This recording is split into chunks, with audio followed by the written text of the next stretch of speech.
అన్ని పత్రాలతో సక్రమంగా అమెరికాకి వెళ్ళినటువంటి వాళ్ళే వాళ్ళ వెనక ముందు చూసుకుంటున్నటువంటి పరిస్థితి. అదే సందర్భంలో అర్థం పర్థం లేని కాగితాలతో అక్కడికి వెళ్ళి ఏదో ఒక విధంగా బ్రతికేద్దాం అనుకున్నటువంటి వాళ్ళకైతే ప్రస్తుతం గుండెల్లో రైళ్లు కాదు, దూరంగా కనబడుతున్నటువంటి వెలుగు, ప్రస్తుతం మాత్రం చీకటి అన్నటువంటి బ్రతుకులు అయిపోయినటువంటి సిచ్యుయేషన్. విద్యార్థులను వెనక్కి పంపిస్తున్నారు చిన్న చిన్న కారణాలతో.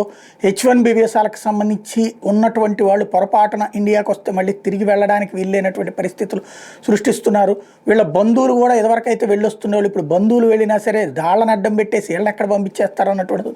ఇంకోటి పనులు చేయడానికి వెళ్తానికి ఏ ఒక్కళ్ళకి లేదు, డబ్బులు ఉంటే మాత్రమే బ్రతికేటటువంటి పరిస్థితి, లేదంటే వెనక్కి వచ్చేటటువంటి పరిస్థితి.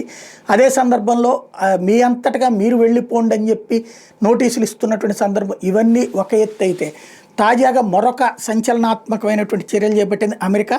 30 రోజులు గడువు ఇచ్చింది. ఎవరైతే ఫారెన్ నేషనల్స్ ప్రజెంట్ అమెరికాలో ఉంటున్నటువంటి వాళ్ళు 30 రోజులకి సంబంధించి 30 days must register with the federal government.